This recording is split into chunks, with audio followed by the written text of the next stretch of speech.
తెలియజేస్తూ ప్రత్యేకంగా వేదికను అలంకరించిన దేవుని దాసులు ప్రసాద్ గారికి, అలాగే పెద్దలు కృపారావు గారికి క్రీస్తునామాన శుభాలు వందనాలు తెలియజేస్తూ, మనల్ని ఎవరు పుట్టించారో, ఎందుకు పుట్టించారో, మన కోసం ఈ సువిశాలమైన ఈ ప్రపంచం ఎందుకుందో, మనకి తల్లిదండ్రులను ఎవరిస్తున్నారో, మనకి బ్రతుకు ఎవరిచ్చారో అని ప్రతిదాన్ని ప్రశ్నించుకుని ఆ ప్రశ్నకి సమాధానము దేవుడే అని తెలుసుకోకపోవటం వల్లనే మానవులు దేవుడిని దూరంగా పెట్టేశారు. అందుకని మీరు గమనించండి, ప్రపంచ దేశాల్లో దేవుని యొక్క స్థాయి ఎక్కడుంటుందంటే మనుషుల మధ్య ఉండదు, మనుషులకు దూరంగా ఏర్పాటు చేసుకుంటారు.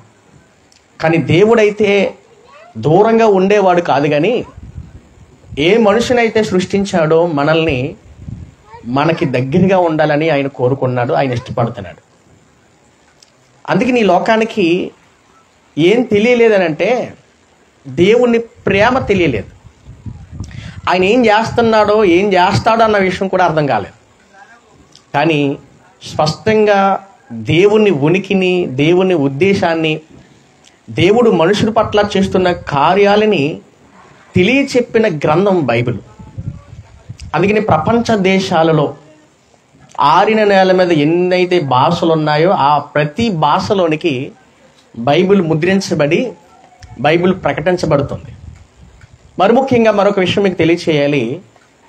ఈ బైబిల్ గ్రంథంలో రాయబడిన ఈ యోహాను సువార్త 3వ అధ్యాయము 16వ వచనం అనే ఈ మాట మనుషులందరినీ ఆలోచింపజేసేది, దేవుని ప్రేమను తెలియచేసేది, మనుషుల పట్ల దేవునికి ఉన్న ప్రేమ ఎంత గొప్పదో, ఆయన మనిషి పట్ల ఏ ఉద్దేశం కలిగి ఉన్నాడు అనటానికి ఈ ఒక్క మాటనే ప్రతి భాషలోనికి తర్జుమా చేసి రాశారంట. అది మనకి కనబడుతూ ఉంటాయి. చూడండి, అప్పుడప్పుడు మనం ప్రయాణం చేస్తూ వెళ్తున్నప్పుడు బండల మీద, గోడల మీద కొన్ని మాటలు కనబడుతూ ఉంటాయి కదా, దేవుని వాక్యాలు కనబడుతూ ఉంటాయి. అలాగా ప్రపంచంలో అతి సులువుగా అర్థం చేసుకునే మాట ఏదైనా ఉందనంటే ఈ మాట.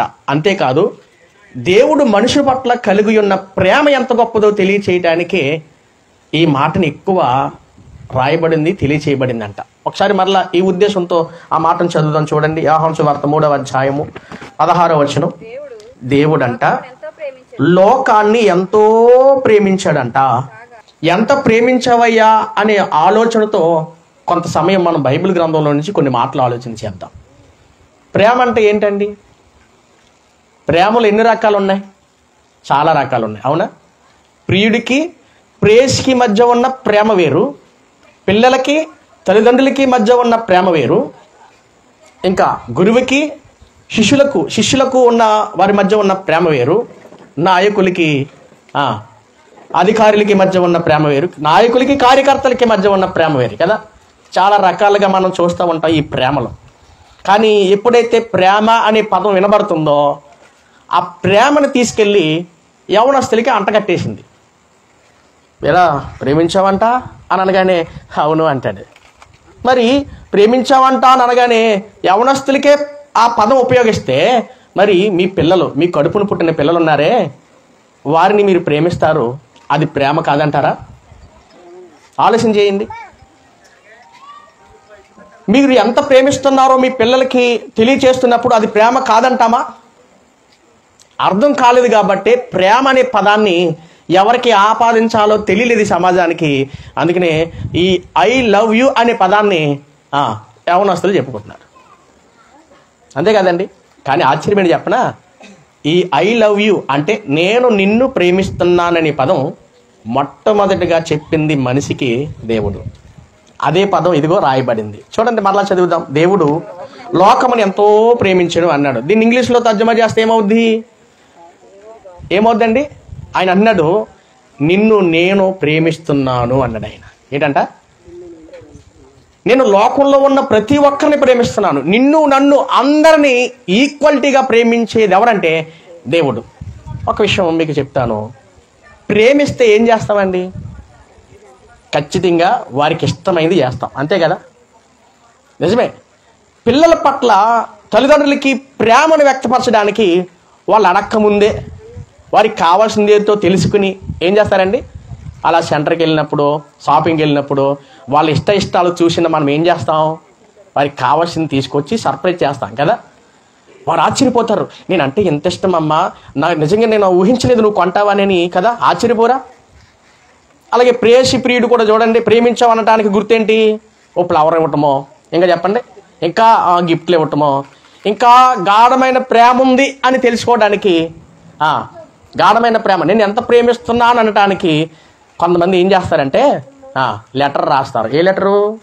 లవ్ లెటరే. కానీ ఆ లెటర్ మామూలుగా రాయరు. ఎలా రాస్తారు చెప్పండి? బాగా కనెక్ట్ అయ్యారు. దేంతోనంట?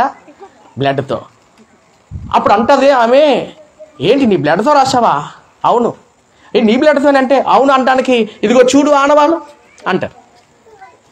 అంటే నేనంటే నువ్వంటే నాకు ఎంత ఇష్టం అనటానికి ఇదిగో ఈ రక్తమే, నా రక్తంతో రాశాను అని వ్యక్తపరుస్తూ ఉంటారు కదా. ఇది ప్రేమని ఆ అమ్మాయి మోసపోయి అతనికి లొంగిపోయి జీవితాంతం అతని కాళ్ళు దగ్గరే పడి ఉంటుంది. ఆ తర్వాత చూపిస్తాడు చుక్కలో, అంతేనా? ఒక్కసారే చీరుకున్నాడు, ఒక్కసారి చూపించాడు ఆ లెటర్లో ప్రేమని, ఆ తర్వాత అది నమ్మి గుడ్డుగా వెళ్ళిపోయింది. ఆ తర్వాత మొదలవుద్దండి. నేను ప్రేమకి వ్యతిరేకం కాదు, కానీ ప్రేమించి పెళ్లి చేసుకున్న ఇంట్లో కుటుంబంలో వారిద్దరి మధ్య నాకు తెలిసి ఎక్కువగా సమాధానము నెమ్మది ఉండదండి. ఉందంటారా? కానీ అది ప్రేమ కాదు కాబట్టే అక్కడ సమాధానం లేదు. ఎందుకంటే అది శారీరక ప్రేమ, అది ఆకర్షణ, శారీరక ఆకర్షణ ప్రేమ అది. అందుకనే ఆ ప్రేమ కొంతకాలమే నిలిచింది, ఎక్కువ కాలం నిలబడలేకపోయింది. కానీ దేవుడు ప్రేమ అటువంటిది కాదు. ఆయన ప్రేమ అటువంటిది కాదు. నిన్ను నన్ను ప్రేమించాడనటానికి ఆయన చేసినవెన్నో ఉన్నాయి ఈ లోకంలో. మనమంటే ఎంత ఇష్టం అంటే చాలా ఇష్టం అండి. దాన్ని వ్యక్తపరచడానికి ఆయన ఉపయోగించిన పదం ఏంటంటే దేవుడు లోకమును ఎంతో అంటే ఎంత చెప్పండి. దానికి ఒక లెక్క కడదామా? 10,000, 20,000, 30, 40, 50, 1,00,000, 1,00,00,000, 100 లక్షలు కడదాం.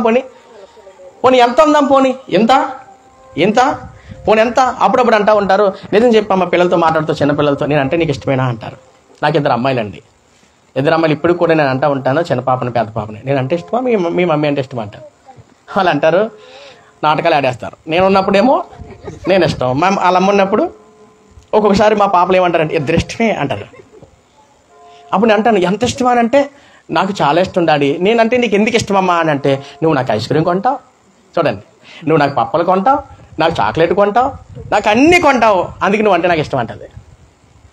అప్పుడు మనం అలా తీసుకెళ్ళామనుకోండి సెంటర్లోనికి, అలా ఊరిలోకి తీసుకెళ్ళామనుకోండి, ఖచ్చితంగా ఆ ప్రేమను ఎలా వ్యక్తపరుస్తాం చెప్పండి? ఖచ్చితంగా కొనే పెడతాం, అవునా? ఆ ప్రేమను పొందుకోవడానికి మనం చూడండి ఎంత తహతహలాడతాం పిల్లల నుంచి కదా. దేవుడుకున్న ఒక ఆలోచన ఏంటంటే అండి, మనమంటే వల్ల మాలిన ప్రేమ ఆయనకి. అందుకని ఆయన గ్రంథంలోనండి, బైబిల్ గ్రంథంలో ఆయన మన గురించి రాసిన మాటలు అన్ని ప్రేమ మాటలే. ఒకసారి చూద్దారండి, కీర్తనలు అనే గ్రంథంలో 40వ కీర్తన, కీర్తనల గ్రంథము 40వ కీర్తన చూడండి. 40వ కీర్తన 5వ వచనం నుంచి చరణం నుంచి చూడండి. 40వ కీర్తన 5వ చరణం. దేవా, యెహోవా నా దేవా, నీవు మా ఎడల జరిగించిన ఆశ్చర్య క్రియలను, మా ఎడల నీకు ఉన్న తలంపులను బహు విస్తారములు, వాటిని వివరించి చెప్పెదను అని అనుకుంటున్నా, అవి లెక్కకు మించి ఉన్నవి, నీకు సాటి అయిన వాడొక్కడును లేడు అని రాశారు. చూడండి, ఆయన ప్రేమను అర్థం చేసుకునేవాడు ఆయనను వర్ణిస్తున్నాడు. ఎంతలా వర్ణిస్తున్నాడు? ఈ మధ్యకాలంలో చూడండి, మొన్న సండే ప్రపంచమంతా ఒక డే జరుపుకుంది చెప్పండి, ఆదివారమా? ఫాదర్స్ డే కదా. ఫాదర్స్ డేని వ్యక్తపరచడానికి ఏం చేశారు పిల్లలు? కొంతమంది కొన్ని రకరకాలుగా సంతోషపరచడానికి, డాడీ నువ్వు లేకపోతే నేను లేను డాడీ, నా భవిష్యత్తు నిర్ణయించింది నీవే డాడీ అని వాళ్ళని ఆ పొగుడుతూ, ఆ కొటేషన్స్ రాస్తూ కదా, వారు బ్లెస్సింగ్ తీసుకుంటూ ఉన్నారు. అంటే ఒక గొప్ప తండ్రిని మర్చిపోలేని ఈ లోకం ఆ తండ్రిని గుర్తించి ఆ తండ్రిని గనపరిచింది. అర్థమైతే గనపరుస్తారండి, లేదనుకోండి మా డాడీ ఉన్నాడు, ఎప్పుడు చూసినా ఇంటిని పట్టించుకోడు, మమ్మల్ని పట్టించుకోడు, కనీసం తినడానికి కూడా ఉందో లేదో అని చూడడు. అసలు డాడీ కదనుకుంటారు, అవునే కదా. కానీ ఈ డాడీ లేదా ఈ దేవుడు లేదా ఈ తండ్రి అటువంటి వాడు కాదు. ఈయనకంట మన పట్ల చాలా ఆలోచనలు ఉన్నాయంటండి. చూడండి ఎంత బాగా రాయబడిందో. అన్నాడు, మా ఎడల నీకు ఉన్న తలంపులు బహువిస్తారములు, వాటిని వివరించి చెప్పేదని అనుకుంటున్నా అవి లెక్కకు మించి ఆలోచనలు ఉన్నాయంట. మనపై దేవునికున్న ఆలోచనలు, తలంపులు. అది ఎలాగో మీకు చెప్తాను, జాగ్రత్తగా వినండి. బిడ్డను కనక ముందే తల్లిదండ్రులకి కొన్ని ఆలోచనలు ఉంటాయి. అమ్మాయి పుట్టింది కదా, రెండో గంట, దేవునికి స్తోత్రం. ఏ స్కూల్లో జాయిన్ చేయాలని ఆలోచన కలిగి ఉన్నారా లేదా? ఇంకా అమ్మాయి పుడితే ఏం పేరు పెట్టాలని నిర్ణయానికి వచ్చారా లేదా? ఇంకా అమ్మాయి పెళ్లి చేయాలి, లేదంటే అమ్మాయికి ఇంకా ఏం అవ్వలేదు. అమ్మ ఎన్నో నెలమ్మా పాపకి? క్షమించండి, ఎన్ని రోజులు? 21 రోజులు. అసలు గర్భంలో పడింది అని అనగానే మొదలు పెడతారండి. ఖచ్చితంగా మొదటేమో అబ్బాయి అంట, రెండోసారి ఖచ్చితంగా అమ్మాయి పుడద్దండి. ఈ లెక్క చూడండి. ఇంకా అమ్మాయి పుట్టిందంటే ఖచ్చితంగా ఆలోచనలు ఎలా ఉంటాయి?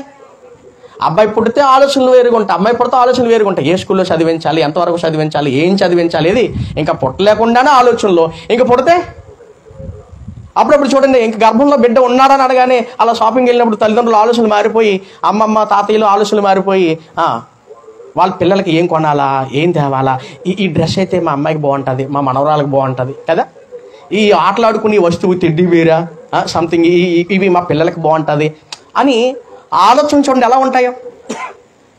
అంతేకాదు, ఇంకా గర్భంలో 6వ నెల 7వ నెల 8వ నెల అనగానే మొదలెడతారండి. ఏం పెడితే బాగుంటుంది తల్లికి, ఏం తింటే ఎర్రగా పుడతారు, కుంకుమ పువ్వు తాగాలా, ఓకే తాగేస్తా. ఏంటి ఆలోచనలు? అక్కడ తాగుతారా? ఇదిగో ఇప్పుడు 21వ రోజు మొదలు పెడతారండి. చూడండి, ఏ సెరలాక్ పెట్టాలా, ఇంకేముందమ్మా పీడియస్యూరే అయ్యో పెట్టాలా, ఎలా చూడాలి అని ఆ బిడ్డను చూసుకుంటూ అమ్మో మురిసిపోతూ ఉంటారు ఆ కన్న తల్లిదండ్రులు. అంతేకాదు ఆ మామలు, తర్వాత నా తాతయ్యలు, వీళ్ళందరూ కూడా వచ్చి ఇంకేముంటారు, వాళ్ళు అంటూ ఉంటారు, మా జీవితం సరిపోయింది, నీకు ఎంతో సరిపోద్ది మాకు అంటారు. వీళ్ళని చూసుకుంటూ చనిపోతామే అంటారు. అంటే చూడండి ఆ తృప్తి, అంటే బిడ్డల పట్ల తల్లిదండ్రులకు ఉండే ఆ ప్రేమ వర్ణించలేనిది. అందుకనే చూడండి అన్నీ సిద్ధపరుస్తారండి. అల్లారు ముద్దుగా పెంచుకుంటామండి పిల్లలు కదా. ఏడుస్తూ ఉంటే ఆ బిడ్డల కన్నా ముందు మనమే ఏడిచేస్తాం కదా. ఇంకా వాళ్ళు అల్లరి చేస్తూ ఉంటే అల్లరిని కంట్రోల్ చేయడానికి వాళ్ళకు దెబ్బేసిన తర్వాత మళ్ళీ మనమే బాధపడతాం, ఎందుకు కొట్టాను రా అని. ఎంత అల్లారు ముద్దుగా అండి. నడుస్తూ బుడుబుడు అడుగులు వేస్తూ అలా నడుస్తున్నాడు అనుకోండి, మనం ఏం చేస్తాం, పడిపోతాడేమో అని చేపట్టికి నడిపిస్తాం. అలా నడుస్తున్నాళ్లే అని అనుకున్నాం అనుకోండి, కంటికి రెప్పలా కాచుకుంటూ ఉంటాం, పడిపోడంటే అలా జాగ్రత్త తీసుకుంటాం. ఇది ఎంత వాస్తవమో. తల్లిదండ్రులకి పిల్లల పట్ల ఉన్న ఇంత బాధ్యతతో కూడిన ప్రేమ దేవుడికి అంతకు మించుందంట. మనం అంటే అంతకు మించుందంట. అందుకనే ఈ సృష్టినంతా చేసిన దేవుడు ఈ సృష్టిని అంతా చేసేసిన తర్వాత మనిషిని చేశాడండి. మనిషిని చేసిన తర్వాత సృష్టిని చేయలేదు. ఇదంతా చేసిన తర్వాత చివరిలో 6వ దినాన్న దేవుడు మనిషిని చేశాడు. ఆ మనిషి ఆదాము.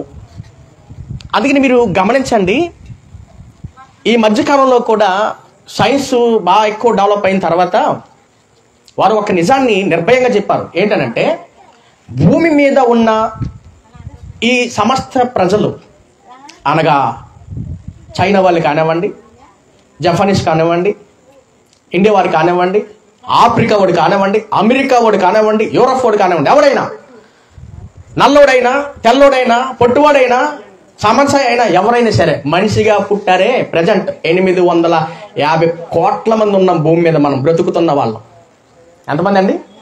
850 కోట్ల మంది ఉన్న ప్రజలు. అంతకుముందు ఎంతో మంది పుట్టి చనిపోయారు. అలా మనం వెనక్కి వెళ్తే చెప్పిన ఒక నిజం ఏంటంటే, మనుషులందరూ కూడా ఒక్క మనిషి నుంచే పుట్టారని నిజాన్ని చెప్పిందండి. అందుకని మీరు చూడండి, మన భారతదేశ చరిత్ర కూడా తీసుకుంటే, మనం ఒకనాడు ఈ భారతదేశంలో కూడా వలస వచ్చిన వారమే. సింధు నాగరికతలో మనకి ఈ నిజాలన్నీ తెలితే చరిత్రలో మధ్య ఆసియా నుంచి పొట్ట చేతో పట్టుకుని మనం అందరం ఇక్కడికి వచ్చిన వాళ్ళమేనంట. అంటే భూమి మీద పుట్టుకొచ్చిన మనుషులందరం కూడా ఒకనాడు ఒకరి నుంచి వచ్చిన వారు అనంట. అందుకనే ఆ ఒక్కరు ఎవరంటే ఆదాము, ఆదాముకి తర్వాత చేయబడింది ఎవరంటే అవ్వ అని చెప్పింది బైబిల్. ఇంకా మీకు చెప్పాలంటే, అమ్మ మీ పిల్లల్ని స్కూల్కి పంపిస్తున్నారా? వెళ్తున్నారు కదా. వెళ్తే అక్కడ ఒక ప్రశ్న వేస్తారు. ఆ ప్రశ్నకి సమాధానం కరెక్ట్గా వాళ్ళు చెప్పినట్టుగా రాస్తే మార్క్ వేస్తారు. లేదనుకోండి, మీకు ఇష్టం వచ్చినట్టు రాశారనుకోండి 0 వేస్తారు. ఆ ప్రశ్న ఏంటో తెలుసా? భూమి మీద మొట్టమొదట మనిషి ఎక్కడ పుట్టాడు అంటాడు. ఆ ప్రశ్నకి సమాధానం ఏంటంటే ఆఫ్రికాలో పుట్టాడు. అదే దాంట్లో ఎక్కడ పుట్టాడు, ఎవరికి పుట్టాడు అనగానే వారు కోతి నుండి అని రాయాలి వారు చెప్పినట్టు. లేదు మనిషి నుండి అని రాశారనుకోండి 0 మార్క్ వేస్తారు. అంటే ఏం చెప్తుంది సమాజం? మనుషులందరూ ఒక కోతి నుంచి వచ్చారని చెప్తుంది. అదంతా అబద్ధం అండి, అదంతా తప్పు. అది కనిపెట్టి చెప్పిన శాస్త్రవేత్త తర్వాత ఏం చెప్పాడంటే నేను చెప్పిన సిద్ధాంతం తప్పు అని చెప్పాడు. దాన్ని కప్పిపుచ్చేసి దాచేసి ఏం చెప్పాలో రుజువులు లేవు కాబట్టి చేతులు ఎత్తేశారు. కానీ రుజువులతో సహా మాట్లాడింది బైబిల్ గ్రంథం. అందుకని బైబిల్ అంటే హిస్టారికల్, అంటే చరిత్ర ఆధారాలతో బిగినింగ్ నుంచి, ప్రారంభం నుంచి మాట్లాడే గ్రంథం ఇది. అందుకని దేవుడు 6 దినాలలో ఏం చేశాడో చెప్పాడు. 6 దినాల్లో చేసిన తర్వాత మనిషిని ఎందుకు చేశాడో కూడా చెప్పాడండి. ఇందులో మరొక విషయం చెప్తాను మీకు. ఈ సృష్టి అంతటినీ కూడా దేవుడు మనందరి కోసమే చేశాడండి. ఈ సృష్టి అంతా మన కోసమే చేశాడు. ఆయన ఎలా చేశాడంటే మనకి ఏం కావాలో మనల్ని అడగకుండానే చేశాడు. మరొక విషయం ఏంటంటే ఎంత సృష్టిని చేసిన ఆయన ఉండటానికి చేసుకోలేదంట. 6 దినాలు కష్టపడ్డాడు, 6 దినాలు పని చేశాడు. 6 దినాలు ఈ మహాసృష్టిని చేసిన తర్వాత ఇది నీ కోసం ఏంటయ్యా అని అంటే ఆయన అంటాడు నా కోసం కాదు, నా పిల్లలు మనుషుల కోసము అన్నాడండి ఆయన. అందుకని ఆది కాండంలో మాట ఉంటుంది చూడండి. ఆది కాండము 2వ అధ్యాయము, ఆది కాండము 2వ అధ్యాయము, ఆది కాండము 2వ అధ్యాయము 5వ వచనం నుంచి చూద్దాం త్వరగా. అది వరకు పొలమందలు ఏ పదయు భూమి మీద ఉండలేదు, పొలమందలు ఏ చెట్టును మొలవలేదు. ఎలయనగా దేవుడైన యెహోవా భూమి మీద వాన కురిపించలేదు, నేలను సేద్యపరచుటకు నరుడు లేడు. అయితే ఆవిరి భూమి నుండి లేచి నేలంతా తడిపెను. ఇక్కడ అన్నాడు దేవుడైన యెహోవా నేల మట్టితో నరుని నిర్మించి వారి నాసికారంధ్రములో జీవవాయువును ఊదగా నరుడు జీవాత్మ ఆయన. తర్వాత దేవుడైన యెహోవా తూర్పున ఏదేనులో ఒక తోటను వేసి వారిని నిర్మించాడు కదా. ఎవరిని? నరుణ్ణి. దానిలో ఉంచాడంట.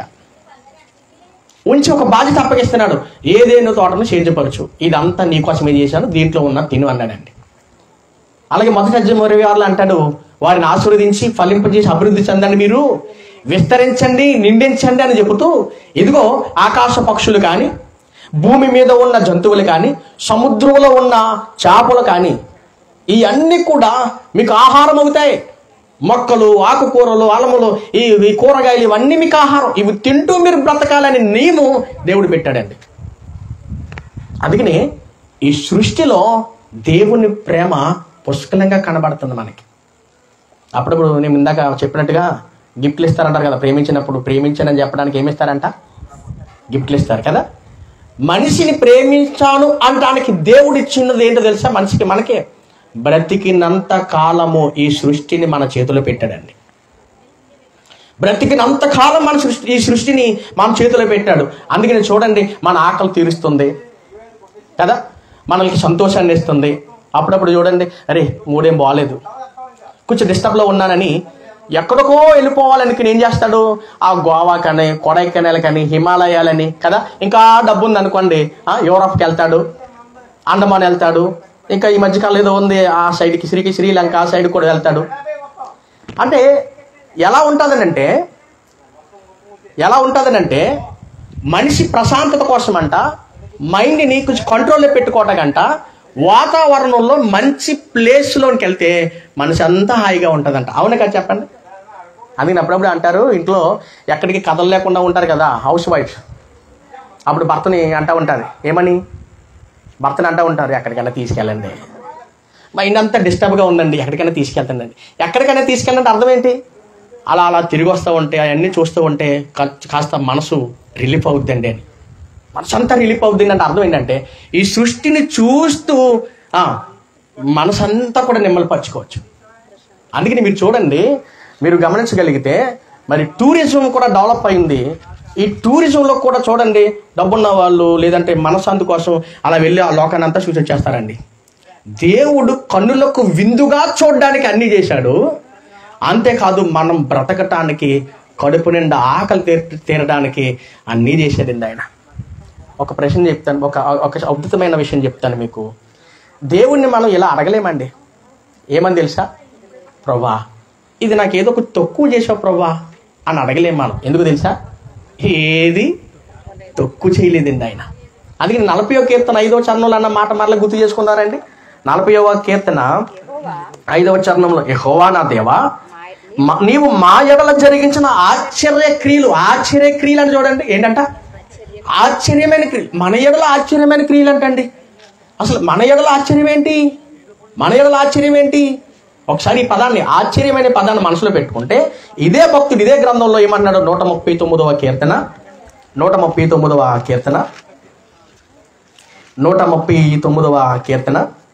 13వ చరణం నుంచి చూడండి. 13 నుంచి, నా అంతరంద్రియములను నీవే కలుగు చేసేటివి, నా తల్లి గర్భమందు నన్ను నిర్మించిన వాడవు నీవే. నీవు నన్ను కలుగజేసిన విధము చూడగా భయమును ఆశ్చర్యమును నాకు పుట్టుచున్నవి. కలుగు చేసి ఈ విధానం చూసినప్పటికే నాకు భయం కలుగుతుంది. ఇంకా జట్ టైం ఆశ్చర్యం కూడా కలుగుతుందండి. ఆశ్చర్యం అంటే ఎప్పుడు చూడలేనిది, ఎప్పుడు వినలేనిది. అదే అద్భుతం. ఆశ్చర్యం అంటే అదేనండి. ఆశ్చర్యం అంటే అదే. అందుకని చూడండి, తల్లి గర్భంలో నిర్మాణం అవుతున్న మన ఆకారాలు ఉన్నాయే 9 నెలలు, ఇదొక ఆశ్చర్యం అండి. ఇదొక అద్భుతం అండి. ఒక అద్భుతమైన ప్రక్రియ దేవుడు తల్లి గర్భంలో చేస్తున్నాడు ఆయన. ఆ తల్లి గర్భంలో నెలలు నిండుతూ ఉండగానే మనకి అవయవాలని నిర్మిస్తున్నాడంట ఆయన. డాక్టర్ గారి దగ్గరికి వెళ్ళినప్పుడు ఎన్నో నెలండి అని కానీ ఎన్నో నెల అని చెప్తారు, అంతేనా? నెక్స్ట్ గర్భంలో ఉన్న బిడ్డను చూసి ఏమంటారు? అంత బాగానుందమ్మా, ఈ మందులు వాడండి అంటారు, అవునా? ఇంకా మీకు ఒక విషయం చెప్తాను. 3వ నెల వచ్చింది కదమ్మా, కాస్త 5వ నెల 6వ నెల వరకు కొంచెం జాగ్రత్తగా ఉండు. అటు ఇటు కదలకు, ఎక్కువ వంగోకు, కూర్చోకు, బరువులు లేపకు, చాలా జాగ్రత్తగా ఉండాలి. ఎందుకని? లోపల ఉన్న పిండం ఉందే, అది నిలబడాలంటే నువ్వు తల్లిగా జాగ్రత్తగా ఉండాలంటారు. సూచనలు అయితే డాక్టర్స్ ఇవ్వగలరు, కానీ ఆ బిడ్డని మాత్రం డాక్టర్స్ ఇవ్వలేరండి.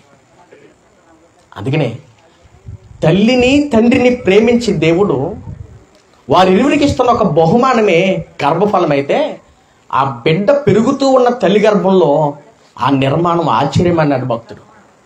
ఎప్పటికీ ఆశ్చర్యమేనండి. 9 నెలలు మనం తల్లి గర్భంలో నిర్మాణం అవటం ఏంటి, మనకు ఆకారం రావటం ఏంటి, కాళ్ళు చేతులు మొక్క అన్నీ రావటం ఏంటి, ఇది చాలా ఆశ్చర్యం. ఈ ఒక్కటేనా అనుకుంటే ఈ సృష్టి ఆశ్చర్యం అండి, అవునా? కరెక్ట్గా మీరు గడియారంలో టైం పెట్టుకున్నారు కదా, 6 అయినప్పటికీ సూర్యుడు రావాలి అని మన గవర్నమెంట్ ఏమైనా లాక్కొస్తుందా? ఏం లాక్కొస్తుందండి? మన మోడీ గారు ఉన్నారు కదా, ఆయన ఏదైనా పవర్ ఉపయోగించి సూర్యుడికి తాడులేసి ఉదయం 6 గంటలకు రావాలి అని లాక్కొస్తాడా? సరే, ఈ మధ్యకాలంలో కూడా ఎక్కువ ఎండ తీవ్రత ఎక్కువైంది కదా. ఎండ తీవ్రత ఎక్కువైతే మన భారతదేశంలోని ఈ మధ్యకాలంలో ఈ వారంలోనేనంట చాలా మంది చనిపోయారంట వడదెబ్బకండి. గవర్నమెంట్ వారు కలుగు చేసుకుని ఏమంటుందంటే తగిన చర్యలు తీసుకోండి అని అధికారులని అలర్ట్ చేసింది. అంతే, తుఫాను వచ్చినా, వరదలు వచ్చినా, ఇటువంటి భయంకరమైన పరిస్థితులు వచ్చినా గవర్నమెంట్ ఏం చేయలేదండి, ఏం చేయలేదు. రక్షణంగా ఏదన్నా షెల్టర్ ఇచ్చి అందులోకి వెళ్ళదని చెప్తారు తప్ప, ఇదిగో మన ఈ బొడుగు లంక గ్రామమే ఉంది కదా, మరొక నెల లేకపోతే ఇక్కడికి కూడా గోదావరి వస్తుంది. ఈ గోదావరి వచ్చినప్పుడు చూడండి, అధికార యంత్రాంగం అంతా వచ్చి ఇదిగో వరద తీవ్రత ఎక్కువ ఉంది, నీటి శాతం పెరుగుతుంది, అక్కడ అడుగు పెరుగు కొలిది మాకు దడదడగా ఉంది, కాబట్టి మీరు ఇక్కడ ఉంటే మాకు మంచిది కాదని ఎమ్మెల్యే గారు అధికారులు వచ్చి ఏమంటారు, మీరు చీపెట్ ప్లేస్లోకి వచ్చేయండి, ఒడ్డుకు వచ్చేయండి అంటారు, అవునా? ఒడ్డుకైతే తరలిస్తారు కానీ, ఒడ్డుకైతే తరలించగలరు కానీ ఆ వరదను ఆపగలరండి? వర్షాన్ని కురిపించగలరండి? వర్షాన్ని కురిపించలేదు, వచ్చే వరదని కూడా ఆపలేరు. కానీ భూమి మీద మనకి ప్రచండమైన వర్షం కురవటానికి కానీ, మన ఈ నదులు నిండటానికి కానీ దేవుని కృప అండి ఇదంతా. ఇది చాలా ఆశ్చర్యంగా అనిపిస్తుంది, మీకు తెలుసో లేదో. అప్పుడప్పుడు చూడండి, వడగండ్ల వర్షం కురిసింది అంటారు కదా. ఏంటంట? వడగండ్ల వర్షం. వడగండ్ల వర్షమే కురుస్తుందండి. ఎలా ఉంటుంది అప్పుడు? మేఘం పట్టగానే ఇంట్లోకి వెళ్ళిపోతాం మనం కదా. కానీ వర్షం రాగానే మనం ఏం చేస్తాం? ఇంట్లోకి వెళ్తామా? తడవడానికి ఇష్టపడతామా? చెప్పండి. ఆ చినుకు పైనుంచి అలా పడుతున్న కొలది మన దేహం మీదకి వచ్చినప్పటికండి ఒళ్ళు పులకరించేలా ఉంటుంది, చూసారా? అందుకని చూడండి, వర్షంలో తడవటం చాలామందికి ఇష్టం ఉంటుంది. ఎందుకు ఇష్టం ఉంటుంది? అదేంటి, ఇంట్లో స్నానం చేస్తారు కదా, ఇంట్లో ఆల్రెడీ నీళ్ళు ఉంటారు, నీటితో ఆడుకుంటారు కదా, అయినా సరే వర్షంలో తడవటం ఏంటి? అందుకు ఎందుకు ఇష్టం ఉంటుంది తెలుసా? ఆ పైనుంచి వచ్చే చినుకు దేహం మీద పడుతున్నప్పుడు ఆ ఆనందం వేరుగా ఉంటుందండి. అదే చినుకు దేహం మీద పడినప్పుడు ఆనందం ఉంటే, అదే వడగండ్ల వర్షంలో కూడా అలా ఉండగలరా? ఎలా ఉండదు చెప్పండి? మొత్తం చిదిగిపోద్ది నెత్తి, అవునా? బయట ఉండలేము, కార్లు బయట పెట్టుకోలేము, ఏమి బయట ఉండవు, అవునా కదా? ఆ గిన్నెలు, తపేలాలు, ఇల్లు మొత్తం అన్ని కన్నలైపోతాయి వర్షం వచ్చిందండి. ఇంకో విషయం చెప్తాను మీకు. అదే వడగండ్ల వర్షం రూపంలో ప్రతిసారి వస్తే, మీరు విత్తనం నాటి వచ్చేసారు కదా పొలంలో కదా, విత్తనం నాటి వచ్చేసిన తర్వాత అదేదైనా సరే, వరి అయినండి, తర్వాత అరిటావనివ్వండి, సంథింగ్ ఏదైనా, వరి విత్తనం నాటి వచ్చేసాం, కానీ అది మొలకవుతుందండి. మొలకవుతున్నప్పుడు వర్షం పడాలండి. ఇప్పుడు వర్షానికి చూస్తున్నారు కదా చాలామంది, వర్షాల కోసమే చూస్తున్నారా? అవును. వర్షం కురిస్తే నీరు పెట్టక్కర్లేదు మనం, ఎందుకంటే ఆ వర్షపు చినుకు ద్వారా ఆ మొలకేమవుద్ది? ఎదుగుచ్చు, మొక్క అవుద్ది. చూడండి, మొలక అయినది మొక్క అవుద్ది, మొక్క అయిన తర్వాత పెద్ద చెట్టు అవుద్ది, అవునా కదండి? ఇప్పుడు మొక్కగా ఉన్నప్పుడు వడగండ్ల వర్షం కురిస్తే ఆ పంట ఏమవుద్ది చెప్పండి? ఆ పైనుంచి పడే ఆ రాయి లాంటి ఆ వడగండ్లు కురిసినప్పటికీ పంట అంతా అప్పుడే మొలక వస్తుందండి, ఆ మొవ్వు వస్తుందండి. ఆ మొవ్వు మీద పడ్డదానికి ఏమవుద్ది? మొక్క కదా. కానీ అంత పైనుంచి వచ్చే చినుకు కూడా మన దేహాన్ని ఎలా తాకుతుందో ఆ మొక్క మీద కూడా అలాగే తాకుతుందండి. అందుకని మొక్క చావదు, మొక్క బ్రతికిలా దేవుడు చేశాడు. దేవునికి స్తోత్రం కలుగును కాక. ఎంత ఆశ్చర్యం కదా, ఎంత ఆశ్చర్యం చూడండి. అప్పుడప్పుడు నేను ఆలోచించాడండి, ఈ విషయాలను ఆలోచిస్తే నిజమే కదా, పంటలు పాడవకూడదు, మన దేహాలు పాడవకూడదని ఆయన ప్రేమ అంట వర్షము రూపంలో కురిపిస్తున్నాడంట ఆయన. చూడండి, బైబిల్ గ్రంథంలో ఎంత బాగా రాశాడు. రెండుసారి చూద్దాం. మత్తయి గారు రాసిన సువార్తలో ఈ మాట గురించి మాట్లాడుతూ ఉంటాడు. 5వ అధ్యాయము 45వ వచనం నుంచి చూద్దాం. మత్తయి సువార్త 5వ అధ్యాయము 45. ఆయన చెడ్డవారి మీదను మంచి వారి మీదను తన సూర్యుని ఉదంపజేసి నీతిమంతుల మీదను అనీతిమంతుల మీదను వర్షము కురిపించుచున్నాడు అన్నాడు. చూడండి, తన వర్షమును కురిపించుచున్నాడు, తన వర్షాన్ని కురిపిస్తున్నాడంట. ఎవరి మీద? మంచివాడైనా చెడ్డవాడైనా. ఒక విషయం చెప్తాను. మన ఇంట్లో పిల్లలు ఉన్నారనుకోండి, 2 పిల్లలు. ఆ 2 పిల్లలు మనం సమానంగా ప్రేమించలేమండి. ప్రేమిస్తామా? ఏం చెప్పండి? ప్రేమించలేము. సమానమైన ప్రేమ ఇవ్వలేరు పిల్లలకి తల్లిదండ్రులు. అమ్మకి అబ్బాయి అంటే ఇష్టం, డాడీకి అమ్మాయి అంటే ఇష్టం కదా. అక్కడ గొడవలు అవుతాయి ఖచ్చితంగానండి. సమానమైన ప్రేమని పంచే మనిషి లేడండి కన్న బిడ్డల పైన కూడా. కానీ మనలందరినీ పుట్టించిన దేవుడు ఉన్నాడే, ఆ దేవునికున్న మనందరి మీద ప్రేమ ఏంటంటే, నువ్వు మంచివాడైనా చెడ్డవాడైనా, నువ్వు పాపాత్ముడైనా నువ్వు నీతిగా ఉన్నా, అందరికీ సమానంగా తన ప్రేమను ఎలా చూపిస్తున్నాడంటే వర్షము రూపంలో చూపిస్తున్నాడంట. ఎలా? వర్షము రూపంలో. ఇదంతా ఆశ్చర్యమండి. అంతేకాదు, తన సూర్యుని ఉదయింపజేస్తున్నాడు అన్నాడు. చూడండి, ఎవరినంట? తన సూర్యుడు తను చేశాడు, దేవుడు చేశాడండి. సూర్య చంద్ర నక్షత్రాలను, ఈ భూమిని, ఆకాశ పక్షులను, భూమి మీద ఉండే జంతువులను, నీటిలో ఉండే చేపలను, మొక్కలు అన్నీ ఆయన చేశాడు. నిన్ను నన్ను కూడా ఆయనే చేశాడండి, ఆయనే చేశాడు. కానీ ఇన్ని చేసింది ఆయన అన్న విషయం మనకు అర్థం కాలేదండి, తెలియలేదు కాబట్టే దేవుడు కనుమరుగైపోయాడు. దేవుని ప్రేమలోనికి పిల్లల మనసుల్లోనికి తల్లిదండ్రులు వెళ్ళిపోయారు. స్టూడెంట్ మనసులోనికి టీచర్స్ వెళ్ళిపోయారు. నాయకుల మనసులోనికి, కార్యకర్తల మనసులోనికి నాయకులు వెళ్ళిపోయారు. నిజమండి, ఇది సత్యం. ఇది ఎవరి కోసం బ్రతుకుతున్నారని అంటే ఏమంటారు చెప్పండి? నిన్ను కన్నది ఎవరనంటే, నిన్ను పెంచుతుంది ఎవరనంటే టకేమని చెప్తారు. నన్ను మా అమ్మ మా నాన్న పెంచుతున్నారంటారు. నేను బ్రతుకుతుంది మా అమ్మ నాన్నల కోసం అంటారు. మరొక మాట, తల్లిదండ్రులు ఇదే ప్రశ్న అడిగితే నేను బ్రతుకుతుంది నా పిల్లల కోసం అంటారండి. ఇంకా ముందుకు వెళ్ళిపోతే కార్యకర్తను అడిగితే అన్నాడు మా నాయకుడి కోసం అన్నాడు. మన పార్టీ ఓడిపోయిందని ఒక అతను తన కుటుంబాన్ని తీసుకొచ్చి కొవ్వూరు బ్రిడ్జి ఉందో చూసారా, ఆ బ్రిడ్జి మీద దూకి చచ్చిపోతానికే సిద్ధమైపోయాడండి. మీలాంటి వాళ్ళు ఎవరో తెలిసిన వాళ్ళు వచ్చి అరే ఇది మంచి పని కాదురా, ఏ పని నగ్గిద్దని చెప్పి నచ్చజొప్పు తీసుకొచ్చారండి పోలీసుల ద్వారా.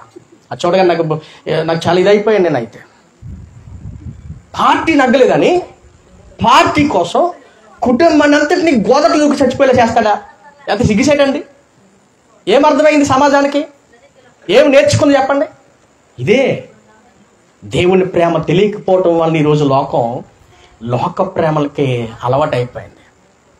కానీ దేవుడు ఎంత గొప్పవాడంటే ఈ సృష్టిని మనందరి కోసం చేసి మనకిచ్చి ఆయన అన్నాడు నేను లోకాన్ని ఎంతో ప్రేమించానడానికి రుజువేంటి అని మనం అడిగితే నీ కడుపు నిండుతుందా? నీ దప్పిక తీరుతుందా? నువ్వు అలసిపోతున్నప్పుడు నిద్రపోతున్నావే, ఆ నిద్రను కూడా ఇచ్చింది ఆయనే. అది తీరుతుందా నీకు? చెప్పండి. ఇంకా అన్నీ ఆయనే చేశాడండి. అన్నీ ఆయనే చేశాడు.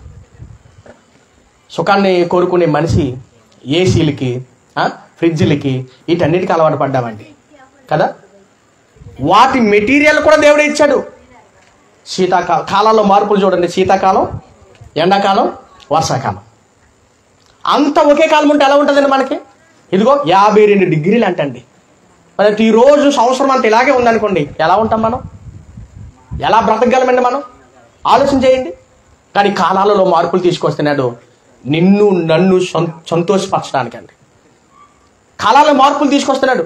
వర్షాకాలం, శీతాకాలం, ఎండాకాలం, ఈ కాలాల్లో మార్పులు ఆయన తీసుకొస్తున్నాడు. అందుకని చూడండి, సంవత్సరానికి 12 నెలలు అయితే ఒక్కొక్క కాలం 4 నెలలు ఉంటుంది. 4 3 ఎంత? అబ్బా, ఎంత ఎంత స్పష్టంగా తీసుకొస్తున్నాడు చూడండి. కేరళ మన గవర్నమెంట్ అంటుంది అది వచ్చేసినాయి అంటారు. ఏంటి కేరళలో వచ్చేసినాయి అంట? ఏంటమ్మాయి? ఋతుపవనాలా వచ్చేసినాయి అని చెప్పింది, కానీ ఎవరు తీసుకొచ్చారు వాటిని? అమెరికాడు పంపాడా? అమెరికాలో పంపారండి. ఎండాకాలం పోవాలి చెప్పండి, వర్షాకాలం రావాలి, వర్షాకాలం పోవాలి. దేవుని నియమం అండి ఇది, దేవుని నియమం.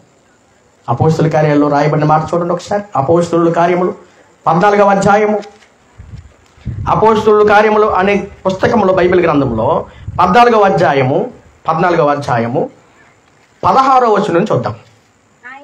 ఆయన గత కాలంలో సమస్త జనులను తమ తమ మార్గముల యందు నడవనిచ్చాడు కానీ 17వ వచనంలో ఆయనను ఆయన ఆకాశము నుండి మీకు వర్షమును ఫలవంతములైన ఋతువులను దయచేయొచ్చు, ఆహారం అనుగ్రహించుచు, ఉల్లాసముతో మీ హృదయములను నింపుచు, మేలు చేయుట చేత తన్ను గూర్చి సాక్ష్యము లేకుండా చేయలేదని బిగ్గరగా మేలు చేయుట చేత. ఏ మేలు చేస్తున్నాడయ్యా దేవుడు అంటే? ఆకాశం నుండి వర్షాన్ని కురిపిస్తున్నాడంట. ఆకాశం నుండి ఏం కురిపిస్తున్నాడు? మనం ఆకాశం నుంచి ఏం కురిపిస్తాం? మన వల్ల కాదు. ఏమన్నా అవద్దండి ఆకాశం నుంచి కురిపిస్తాం చెప్పండి. అందుకని చూడండి, ఉట్టికి ఎగరలేనమ్మా ఆకాశానికి ఏమేసిందంట? మన ఆలోచనలు అలా ఉంటాయి. కానీ ఆశ్చర్యం చెప్పనా, ఆకాశము నుంచే దేవుడు చేస్తున్న ఒక అద్భుతం ఏంటంటే మేఘాల గుండా వర్షాన్ని రప్పిస్తున్నాడండి.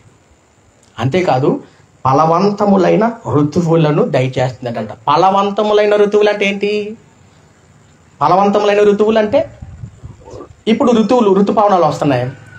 అవి ఎందుకు రావాలి అని ప్రశ్నించుకుంటే ఆ వస్తేనే మనకి ఫలం. ఏంటి ఆ ఫలం అంటే నీ పొలం పండిద్ది. నీ పొలం పండితే నీ గర్భఫలం బ్రతికిద్ది. అంతేకాదు నువ్వు బ్రతికితావు, మనం బ్రతికితామండి. మనం బ్రతకడానికి, మనం ఫలభరితంగా జీవించడానికి ఆ ఋతుపవనాలను దేవుడు రప్పిస్తున్నాడు. అంతేకాదు తర్వాత చూడండి, ఆయన ఋతువులను దయచేయచ్చు, ఆహారము అనుగ్రహించచ్చు అన్నాడు. చూడండి, ఆహారం అనుగ్రహించచ్చు. ప్లేట్లోనికి అంత అన్నం పెట్టేసుకుంటున్నాం, పెట్టేసుకుంటున్నాం, కూర నచ్చిన కూరలు వండేసుకుంటున్నాం, గబగబా తినేస్తున్నాం కదా, ఆకలి తీర్చేసుకుంటున్నాం, కాస్త ముద్ద ఎక్కువ తినేసి వెంటనే పడుకుంటున్నాం. చూసారా? మరి ఆకలి తీరుతుందంటే ఆ ప్లేట్లోనికి, ఆ గిన్నెలోనికి ఆ రైస్ ఎలాగొచ్చింది, ఆ కూర ఐటమ్స్ ఎలాగొచ్చినాయి ఎప్పుడైనా ఆలోచన చేసామండి? ఆలోచన చేస్తాను. అలా చేసాను తెలుసా? నేను పనిలోకి వెళ్ళి తెచ్చుకున్నాను, కష్టపడి తెచ్చుకున్నాను, ఆ కష్టపడి 1000 రూపాయల బియ్యం తెచ్చుకున్నాను అంటే అమ్మా. ఇప్పుడు రీసెంట్గా మరి ఇక్కడ మార్కెట్ కూడా ఉంది కదా, టమాటా రేట్ ఎంత కేజీ అమ్మా? టమాటా రేటు ఇప్పుడు ప్రజెంట్ కేజీ, దేవునికి స్తోత్రం కలుగును గాక, ఎవరు పెట్టారు? 200 అవుద్దంట. తర్వాత చెప్పలేవు. టమాటా లేని వంటలు బాగుంటాయా? పోనీ పక్క వెళ్దాం. ఉల్లిపాయలు ఎంత అండి ఇప్పుడు? 50. ఇంకా 100కు కూడా వెళ్తుందండి. ఎందుకంటే మార్కెట్లో లేవు. మార్కెట్లు ఎందుకు లేవు? పండలేదు. ఎందుకు పండలేదు? వరద వచ్చింది. చూడండి, ఎండలు ఎక్కువ కాసినాయి, పంట పండలేదు, వర్షం కురవలేదు, అలా కురిసినా ఎక్కువ కురిసేసింది. అప్పుడప్పుడు చూడండి, ఈ లంక భూమిలో కరెక్ట్గా పంట పండించి చేతికి వచ్చినప్పటికే వరద వస్తుంది. వరద వచ్చిందంతా కూడా తుడిచిపెట్టుకుపోతుంది. అంతేనండి? ఏమవుద్ది? వరద వచ్చిందంటే చాలు మార్కెట్లోనికి కూరగాయలు ఏమి రావండి, రేట్లు పెరిగిపోతే ఎప్పుడైతే అవునే కదా అంటూ ఉంటాడు, పంట అంతా పోయింది అని అంటారు. అంటే అర్థం ఏంటి? చేతికి వచ్చిన పంట అంతా పోయింది, చేతికి వచ్చిన పంట అంతా పోయిందని అర్థం. ఎప్పుడైతే భూమి మీద పంట పండదో మార్కెట్లో దానికి విపరీతమైన డిమాండ్ ఉంటుంది. తినటానికి కూడా దొరకవండి వస్తువులు, రేట్లు పెరిగిపోతాయి. అవునా కదా? మరి పంట పండాలనంటే వర్షం కురవాలనంటే అది మనిషి వల్ల కాదు, అది సాక్షాత్తు దేవుడే. అది ఆశ్చర్యమైన కార్యం ఆయన చేసింది. మన పట్ల ఆయనకున్న తలంపులు ఎంత గొప్ప అంటే, నా పిల్లలు ఏం తింటారా, నా పిల్లలు ఎలా బ్రతుకుతారని పుట్టించిన దేవుడు అహోరాత్రుల్లో ఆలోచన కలిగి ఉన్నాడండి. ఆయన ఆలోచన కలిగి ఉన్నాడు కాబట్టే కాలాల్లో ఏ మార్పులు రాకుండా, వర్షాకాలంలో వర్షం, శీతాకాలంలో చలి, ఎండాకాలంలో ఎండ, ఇలా కాలాల్లో గుండా ఆయన మార్చుకుంటూ వచ్చి మన కడుపు నింపుతున్నాడు, మనకి సంతోషాన్ని ఇస్తే. ఇక్కడ రాయబడిన మాట చూడండి, ఇక్కడ ఒక మాట అంటున్నాడు, ఆహారం అనుగ్రహించుచు ఉల్లాసముతో మీ హృదయములను నింపుచు. మన హృదయాన్ని నింపటానికి ఆహారం ఇస్తున్నాడంట, ఆహారం పండటానికి వర్షాన్ని కురిపిస్తున్నాడంట. చూసారు ఎంత ప్రాసెస్ ఉందో? కానీ మనం అప్పుడప్పుడు ఏమంటాం చెప్పండి?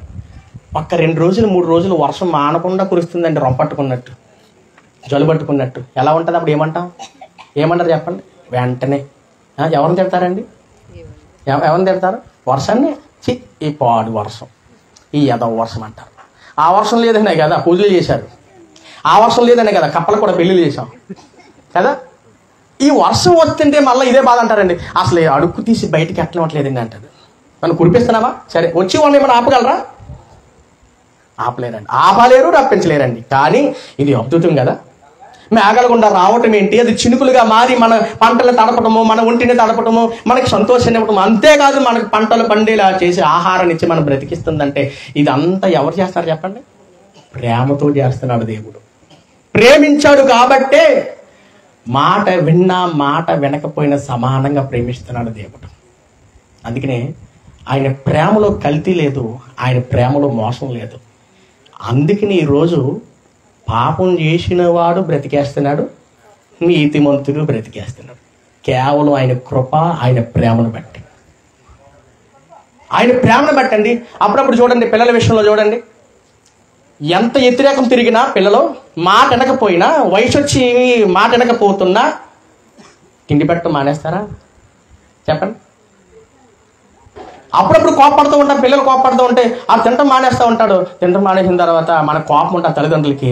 అయినా వాళ్ళు దొంగషాటుకు వస్తాడు మనం పడుకున్నప్పుడు. వచ్చిన తర్వాత భార్యతో అంటాడు, తల్లితోటి, తిన్నాడాడు ఏమా, తిన్నాడా? సర్లే. తర్వాత మనం అంటాడండి, మరి ముందు తిను, తర్వాత గొడవ పెట్టుకుందాం. ముందు తిను, అంతే కదండి. కడుపు నిండా తినిపిస్తారండి తల్లిదండ్రులు. ప్రేమ అదే అండి. మరొక విషయం చెప్పంటారా? కొంతమంది తల్లిదండ్రులు ఉంటారండి, పస్తులుండి మరీ పిల్లలకి పెడతారండి కదా. కొంతమంది ఉంటారండి నిజంగా వండుకునే తక్కువ అయిపోయింది, కానీ పిల్లలకి సరిపోదేమో తను తింటాని పిల్లలకి పెడితే మిగలకపోతే ఆమె నీళ్ళు తాగి పడుకుంటారండి. లేరంటారా? ప్రేమ. దేవుడు కూడా అంతేనండి. అసలు ఈ తల్లిదండ్రుల మధ్య, మనకి ఈ మధ్య ఈ ప్రేమను పెట్టింది ఎవరో తెలుసా? ఆయనేనండి. అసలు విషయం చెప్తాను మీకు. దేవుడు ఎలా ఉంటాడు, దేవుడు ఏమై ఉన్నాడు అని మనం ప్రశ్నిస్తే బైబిల్ ఒక పదాన్ని చెప్పింది ఆయన గురించి. చూడండి, బైబిల్ గ్రంథంలో ఆయన గురించి రాయబడిన మాట యోహాను అనే మొదటి పత్రికలో 4వ అధ్యాయము, యోహాను అనే మొదటి పత్రికలో 4వ అధ్యాయము 8వ వచనం చదవండి. దేవుడు ప్రేమ స్వరూపి అని రాయబడిందండి. ఎలా అంట? ఆ కింద రాయబడిన పుట్టినోట్లో మాట కూడా చదవండి. దేవుడు ప్రేమై ఉన్నాడు. ఎలా ఉన్నాడంట? ప్రేమ. అసలు మీరు అనుకోవచ్చు దేవుడు ఎలా ఉంటాడు అనగానే మనం అర్థం చేసుకోవాలి, ఆయన ప్రేమ స్వరూపుడు. మరి ఆయన ప్రేమ ఎక్కడ కనబడుతుంది అని అనుకుంటే ఇదిగో ఈ సృష్టిలో కనబడుతుంది. ఇదిగో నీ మీద నా మీద ఇంకా నిలిచే ఉందండి. అలా నిలిచిందో లేదనటానికి మీ పిల్లలు మీ మీద తిరగబడుతున్నప్పుడు, మీ మాట వినలేనప్పుడు వారిపైన మీరు ప్రేమ కలిగి ఉన్నారు చూడండి. అదే ప్రేమ దేవుడు కలిగి ఉన్నాడు మన పట్ల. అందుకనే ప్రపంచంలో దేవుణ్ణి తెలుసుకున్నా తెలుసుకోకపోయినా ఆయన కార్యాల్లో, ఆయన చేస్తున్న అద్భుతాల్లో, ఆయన కురిపిస్తున్న వర్షములో, ఆయన చూపిస్తున్న ప్రేమలో సూర్యుని రప్పించడంలో ఎక్కడ ఆయన పక్షపాతం చూపించలేదండి. ఆయన సమానంగానే ప్రేమించాడు. కానీ ఆయన గనక పక్షపాతం చూపిస్తే మనం ఏమైపోతాం తెలుసా? ఒకసారి మాటలోకి వెళ్తారండి. కీర్తన గ్రంథము 103వ కీర్తన, కీర్తన గ్రంథము 103వ కీర్తన 10వ వచనం చూద్దాం. 103వ కీర్తన 10వ వచనం. మన పాపములను బట్టి మనకు ప్రతీకారము చేయలేదు, మన దోషములను బట్టి మనకు ప్రతిఫలమియ్యలేదు అన్నది చూడండి. కన్న తండ్రి దేవుని మీద మనం తిరగబడుతున్నా, ఆయన ప్రేమను అర్థం చేసుకోబోతున్నా, ఎప్పటికీ దేవుడు ఎవరో తెలుసుకోకపోతున్నా, ఆయన ఏమై ఉన్నాడో, ఆయన ఏం చేస్తున్నాడు అన్న విషయం తెలుసుకోకపోతున్నా మనుషుల పట్ల ఆయన ఎలా ఉన్నాడంట చూడండి. ఆయన మన పాపములను బట్టి మనకు ప్రతీకారము చేయలేదంట. అంటే అర్థం ఏంటి? పాపం చేసిన ప్రతి ఒక్కరిని, మాట వినలేని ప్రతి ఒక్కరిని చంపుకుంటూ పోతే మనిషి అనేవాడు భూమి మీద ఉంటాడండి? చెప్పండి. అక్రమం చేయలేని వాడెవడు, అబద్ధం ఆడని వాడెవడు, మోసం చేయలేని వాడెవడు, వ్యభిచారం చేయలేని వాడెవడు, దొంగతనం చేయలేని వాడెవడు, ఇలా లెక్కేసుకుంటే ప్రతి మనిషిలో ఏదో ఒక లోపం ఉంటూనే ఉంది. లేదంటారా చెప్పండి. ఈ భూ ప్రపంచంలో ఎక్కువగా విస్తరించింది ఏంటంటే తెలుసా? ప్రేమ కాదంట, అక్రమం విస్తరించిందంట. అక్రమం విస్తరించడం వల్ల ఏమైంది? ప్రేమ చల్లారిపోయిందంట. అందుకనే చూడండి, ప్రేమ కనబట్టలేదు. అంత స్వార్థపూరితమైన ప్రేమ అండి. అవునా? స్వార్థంతో ప్రేమిస్తున్నారు. కానీ కల్తీ లేని నిస్వార్థమైన ప్రేమ దేవునిది. కాబట్టే మనము ఆయనకి వ్యతిరేకంగా తిరగబడి పాపం చేస్తున్నా ఆయన సహించి మనల్ని నిర్మూలన చేయట్లేదంట. దానికి అడ్డుపడింది ఆయన ప్రేమ. అండి. ఆయన మనకి ప్రతీకారము చేయలేదు, మనము చేసిన దోషములను బట్టి మనకు ప్రతిఫలం లేదండి. కొడితే చచ్చిపోతావరా నాకు కొడక అంటారు. ఎవరిని? కానీ కొట్టడం కొడుకుని కదా. ఆయన గనుక నేను కలుగు చేసుకుంటే అంటారండి, అంతే అంటాడు. కానీ ఏం చేయడు. ఎందుకనుకున్నారు చెప్పండి? కన్న ప్రేమ అండి. అవునా? కానీ ఒక బాధ ఉంటుంది చూడండి. ఏంటా బాధ? ఆడు ఏమైపోతాడు, పాడైపోతున్నాడు, జతలు పట్టేశాడు, మాట అంటలేదు. ఆడి మీద ఎన్ని ఆలోచనలు ఉన్నాయో, వాళ్ళ పిల్లల మీద ఎన్ని ఆలోచనలు ఉన్నాయో మనకి అవన్నీ నీరుగా చేశారే అని భార్యతో మాట్లాడితే భార్య కూడా భర్తతో అంటది, నిజమేనండి. ఆడి గర్భంలో పడినప్పుడు మన ఆలోచనలు ఏంటి? వాడి నేలను పాకుతున్నప్పుడు ఏ ఆలోచనలు అండి? ఏ కాలేజీలో జాయిన్ చేయాలా, ఏం చదివించాలా, ఏ జాబ్ చేయించాలా, ఇన్ని ఆలోచనలతో ఇన్ని తలంపులతో తల్లిదండ్రులు ఉంటే ఎదిగిన తర్వాత ఎదుగొచ్చిన కుమారులు పిల్లలు తల్లిదండ్రులకి లోబడి ఉండకపోతే ఆ తల్లిదండ్రులు ఆవేదన ఎలా ఉండదు చెప్పండి. ఈ రోజుల్లో, ఈ ప్రపంచంలో, ఇప్పుడున్న పరిస్థితుల్లో ప్రతి కుటుంబంలో కన్న తల్లిదండ్రులకి ఇదే బాధ అండి. మాకు తెలుసు దైవశాకులకి మాకు చెప్పే మాటలు ఏంటి తెలుసు? అయ్యా మా బిడ్డల కోసం ప్రార్థన చేయండి. అమ్మా అంటే మాట అంటలేదండి. స్నేహాలు పట్టేసి కాలేజీ పేరుతో సమాజంలోకి వెళ్ళి చెడిపోతున్నారండి. ఎదిగిన కొడుకు, అందొచ్చిన కొడుకు కలిసి వస్తారనుకుంటే వాడు తలవంపులు తీసుకొస్తారండి. అర్థం కావట్లేదండి, ప్రార్థన చేయండి అన్న. అవునే కదా చెప్పండి. ఎన్ని కుటుంబాలు ఇలాగా పిల్లల విషయంలో బాధపడుతున్నాయి కదా. దేవుడికి కూడా అలాగే ఉంది మన పరిస్థితి. అనేక మంది పిల్లలని దేవుడు కలుగు చేసుకుంటే మనం అందరం ఆయన మీద తిరగబడుతుంటే అర్థం ఏంటంటే ఆయన మాట వినకుండా, ఆయన చిత్తాన్ని తెలుసుకోకుండా, ఆయన ఇష్టమేంటో మనం తెలుసుకోకుండా మన పాపంలో పడిపోయి బ్రతుకుతున్నామండి. అందుకనే చూడండి ఎవరి మధ్య ఏమీ లేదు. ఉందంటారా? ప్రేమ ఉందంటారా? లేదండి. కార్యకర్తలకి నాయకులకి ప్రేమ ఉన్నది కాదు. అది ఏదో ఆశిస్తారు. ప్రియుడు ప్రేయసి మధ్య ఉన్నది ప్రేమ కాదు, ఖచ్చితంగా ఏదో ఆశిస్తారు. మరొక విషయం చెప్తాను, తల్లిదండ్రులకి పిల్లలకి మధ్య ఉన్నది కూడా ప్రేమ కానే కాదని నేను అంటాను. ఎలాగో తెలుసా? పిల్లల్ని చంపే తల్లిదండ్రులు ఉన్నారా లేరండి? ఉన్నారండి. రీసెంట్గా నిన్న మొన్న ఒక న్యూస్ వచ్చింది, చాలా బాధేసింది. 9 సంవత్సరాల పాపని తండ్రి చంపేశాడు అత్యాచారం చేసి. చాలా బాధేసింది. ఎట్టిపోతుంది ఈ సమాజం చెప్పండి? కనీసం ఆ అమ్మాయి అరిచిందంట, రాయిసుని కొట్టి చంపేశాడంట. అందుకని బైబిల్లో మాట అంటది, కన్న తల్లి మరిచినా కన్న తండ్రి మరిచినా చూడు నేను నిన్ను, అదండి దేవుని ప్రేమ అంటే. నిన్ను విడిచిపెట్టను, నిన్ను ఎడబాయను, నీకు తోడుగా ఉంటాను, నీకు కావాల్సి నువ్వు చచ్చేంత వరకు నీకు ఇస్తానే ఉంటాను అన్నాడండి. అందుకనే మనకు కడుపు నిండుతుంది, సంతోషంగా ఉన్నాం. బాధ పెట్టేవాడు కాదు దేవుడు. దేవుణ్ణి మనం బాధ పెడుతున్నామండి. మనం బాధ పెడతాం దేవుణ్ణి. ఒక్కసారి కనుక ఆయన సీరియస్ అయి మాట వినలేని పాపం చేసే ప్రతి ఒక్కరిని చంపకుండా పోతే భూమి మీద మనిషి అనేవాడు ఉంటాడా? లేడండి. కానీ ఆయన ప్రేమ వలన బ్రతికేస్తామండి మనం. ఇక్కడ ఎంత బాగా మాట్లాడుతున్నాడో ఒకసారి చూడండి. ఈ మాటలు చదివినప్పటికీ అబ్బా దేవుని ప్రేమ ఎంత గొప్పగా ఉందా మన పట్ల. చూడండి 8వ వచనం, యెహోవా దయాదాక్షిణ్య పూర్ణుడు, దీర్ఘ శాంతుడు, కృపా సమృద్ధి గలవాడు అంట. ఏంటమ్మా దీర్ఘ శాంతుడు అంటే అర్థం ఏంటి? తిరగబడుతున్న మనపై ఆయన ఓర్చుకుంటూనే ఉంటున్నాడండి. ఎందుకో తెలుసా? ఈ రోజు కాకపోయినా రేపైనా నా అర్థం చేసుకుంటాడు, ఈ రోజు కాకపోయినా రేపైనా మారతాడని ప్రతిరోజు ఆయన చూస్తూనే ఉన్నాడంట, అవకాశం ఇస్తూనే ఉన్నాడంట. కానీ ఆయన ప్రేమలో మాత్రం ఆయన ఎక్కడ స్వార్థం చూపించలేదంటండి. అందుకనే మనకు కడుపు నిండుతుంది, ఆకలి తీరుతుంది, దప్పుకి తీరుతుంది, సంతోషంగా ఉంటున్నామండి. అన్నీ సమకూర్చుకున్నాం, కానీ అన్నీ సంపాదించాం, కానీ మనల్ని పుట్టించి అన్ని ఇచ్చిన దేవుణ్ణి మాత్రం దూరం పెట్టేసిందండి. అన్ని ప్రేమలో పొందుకున్నాం. పిల్లలేమో తల్లిదండ్రుల ప్రేమ పొందుకున్నారు, తల్లిదండ్రులేమో పిల్లల ప్రేమ పొందుకున్నారు.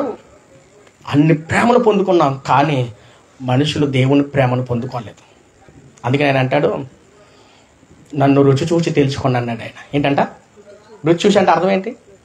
ఆయన తినేమని కాదు, ఆయన చేసినవన్నీ చూడండి, ఆయన ఉద్దేశం చూడండి, ఆయన తలంపులు చూడండి, ఎందుకు చేశాడో చూడండి. అవన్నీ తెలుసుకున్న తర్వాత నన్ను గమనించండి, నేను ఎవరో మీకు అర్థమవుద్దండి.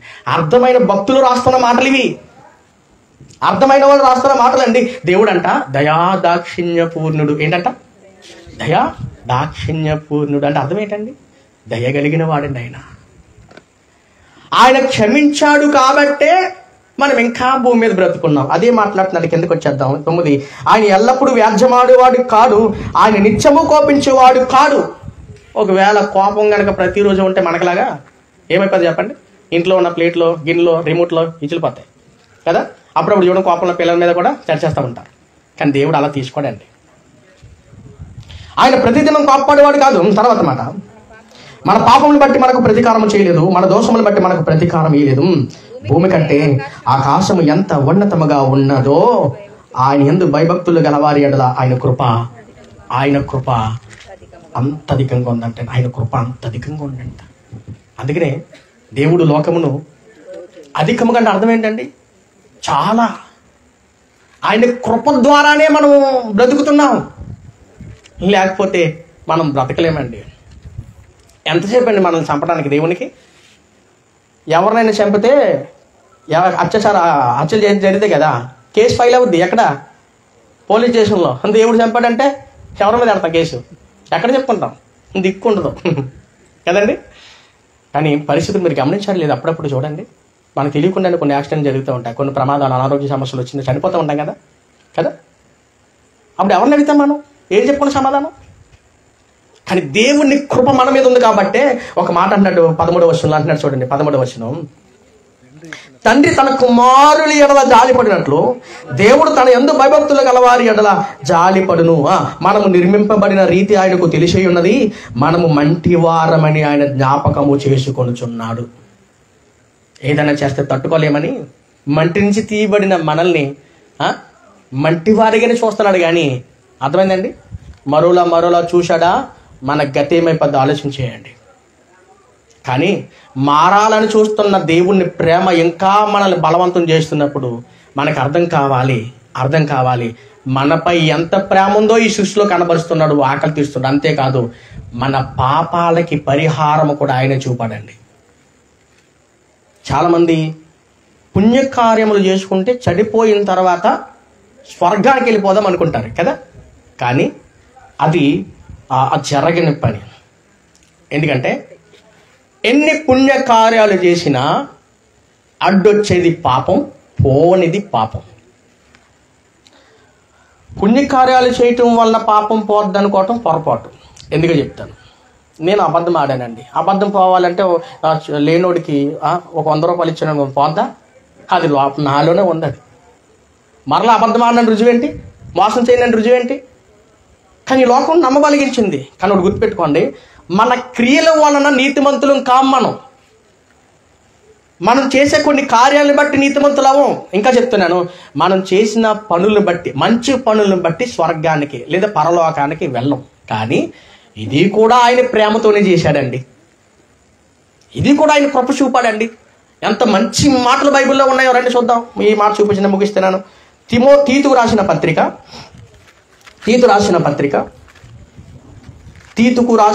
పత్రిక 3వ అధ్యాయంలో 4వ వచనంలో రాయబడిన మాటలు చూడండి ఒకసారి. తీతుకు రాసిన పత్రిక 3వ అధ్యాయం 4వ వచనం, మన రక్షకుడైన దేవుని యొక్క దయయు మానవుల ఎడల ఆయనకున్న ప్రేమయు ప్రత్యక్షమైనప్పుడు. మానవుల ఎడల ఆయనకున్న ప్రేమ, మనుషుల పట్ల ఆయనకున్న ప్రేమని ఆయన వ్యక్తపరుస్తున్నాడంట, ఆయన కనపరుచుకుంటున్నాడంట, ఆయన ప్రత్యక్షపరుచుకున్నాడంట. అలా చెప్పుకున్నాడు కాబట్టే మనకు అర్థమైందండి. లేకపోతే మనకేం తెలియదు చెప్పండి? తెలియని వాడికి ఇంకా తెలియట్లేదు. తెలుసుకున్న మనము ఎంత భాగ్యవంతులమో తెలుసా? దేవుని కృపను పొందుకుంటే మనకి దేవుడు అవకాశం ఇస్తున్నాడంట. ఎప్పుడు? చనిపోయిన తర్వాత స్వర్గానికి వెళ్ళే అవకాశం. అది ఎలాగిస్తున్నాడు చెప్తున్నాడు చూడండి.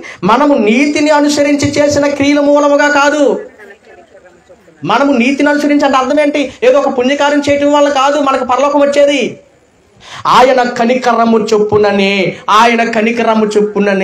ఆయన ప్రేమను బట్టే, ఆయన కృప వల్లనే మనకి పరలోక ప్రవేశం కలుగు చేశాడు తప్ప, లేదంటే ఏ మనిషి భూమి మీద పాపం చేసి బ్రతికి చచ్చిపోతే పరలోకం వెళ్ళే పరిస్థితి లేనే లేదు. అందుకనే దేవుడు అన్న మాట ఏంటంటే, ఐ లవ్ మై వరల్డ్, అంటే లోకాన్ని నేను ఎంతో ప్రేమించామంటానికి నీ చేసావు కదా ప్రభు 60 సంవత్సరాలు బ్రతికించడానికి. మరి 60 సంవత్సరాలు దాటేసిన తర్వాత, చచ్చిపోయిన తర్వాత నా పరిస్థితి ఏంటని మనం ప్రశ్నిస్తే అప్పుడు చెప్తున్నాడు, నేను లోకముని ఎంతో ప్రేమించను, చనిపోయిన తర్వాత కూడా మిమ్మల్ని ప్రేమిస్తాను, నాతో చేర్చుకుంటాను, స్వర్గానికి మీకు అవకాశం ఇస్తాను అంటానికే కాగా, తన అద్వితీయ కుమారుని యందు పుట్టిన వానికి, ఆయన యందు విశ్వాసం ఉంచేవాడు నశింపక నిత్యజీవం అనుగ్రహించినట్టు అంటాడు కింద మాటల్లో. అంటే అర్థం ఏంటండి? ఈరోజు మనిషికి దేవునికి అడ్డొచ్చేది పాపం అయితే, ఆ పాపం పోవాలంటే ఖచ్చితంగా యేసుని నమ్మాలి. యేసునే ఎందుకు నమ్మాలని అంటే, పాపాలు పక్షాన ఆయనే బలైపోయాడు కాబట్టి, ఆయన చనిపోయాడు కాబట్టి, ఆయన బలయ్యాడు కాబట్టి, ఆయన బలి చెల్లుదు కాబట్టి మనము వెళ్ళలేని ఆ పరలోకం ఆయన సిలువుతరం చేసేసాడు. సిలువు మీద యేసుని బలి చేసేసాడండి. ఆ యేసు ప్రభుని నమ్ముకుంటే, అంటే పాప క్షమాపణ నిమిత్తము, మనం చేసిన అపరాధాల నిమిత్తము అడ్డుగా ఉన్న ఈ పాపాలు మనల్ని పరలోకం చేరకుండా ఉంటే, ఆ పాపం పోవాలనటానికి, దేవుడు మనల్ని ప్రేమించాలనటానికి యేసు ప్రభుని లోకానికి పంపించి ఒక శరీరాన్ని ఇచ్చి, ఆ శరీరంలో ఏ పాపం చేయకుండా ఆయన బ్రతికి, ఆ తర్వాత ఆయన అందరి కొరకు అందరి పాపాలని మోసి ఆయన సిలువకి ఎక్కాడండి. లేకపోతే ఆ దెబ్బలు, ఆ సిలువ మరణం అంత మనం భరించాలండి, ఎందుకంటే తప్పు చేశాం కాబట్టి.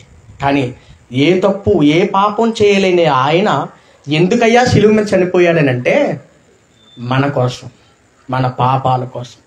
ఇది ఒప్పుకుంటే ఆయన ప్రేమ సిలువలో కనబడుతుంది అనుకుంటే మనకు అర్థమవుద్ది ఆయన సిలువ త్యాగం.